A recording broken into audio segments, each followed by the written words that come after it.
আউযু বিল্লাহি মিনাশ শাইতানির রাজিম বিসমিল্লাহির রহমানির রহিম। আজ আপনাদের সাথে সাময়িক কিছু কথা বলতে চাই।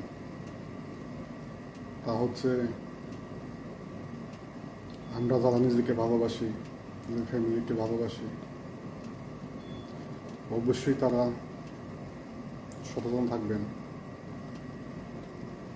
তারপরেও সত্যকে সত্য বলতে হবে, মিথ্যাকে মিথ্যা বলতে হবে।